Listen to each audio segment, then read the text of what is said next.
ఏంటి మావా ఇది? ఇప్పుడు కూడా ఇది నీకు బాధగా లేదా అని అడుగుతాను. నువ్వు లేదంటావు, అది నేను వినాలి అంతేగా? బాధగా ఉంది మామ, చాలా బాధగా ఉంది మామ. వీళ్ళు ఎందుకురా ఇలా ఉన్నారు? అంత తొందరగా తను నన్ను ఎలా మర్చిపోయిందిరా? అంతేనారా నేను? ఒక్క సెకండ్ కూడా తను నన్ను చూడలేదు మామ. అయిపోయింది మామ. మావా ఏడవకరా, ఇప్పుడు ఎందుకు ఏడుస్తున్నావు? మావా తను నీకు శుభలేఖ పంపినప్పుడే తెలియలేదా ఇది ముగిసిపోయిందని?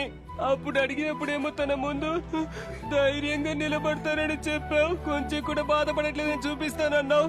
అందుకే కదరా ఇక్కడికి వచ్చింది. అబద్ధం చెప్పాను మావా. ఏదోటి జరిగి ఏదైనా అయి తను మళ్ళీ నాకు దక్కదా అని ఒక ఆశ మావా. తను నా సొంతం కదా మావా. మావా ఏడవకు మావా, నువ్వు త్యాగివి మావా. ఈ లోకంలో త్యాగానికి గౌరవమే లేదు మావా. ఒక అమ్మాయిని మీరు ఇంతగా లవ్ చేసినప్పుడు ఆ అమ్మాయి ఎందుకు మిమ్మల్ని వదిలేసి వెళ్ళింది? ఏయ్, మా ప్రభునే తనని వదిలేసి వెళ్ళిపోయాడు. ఏ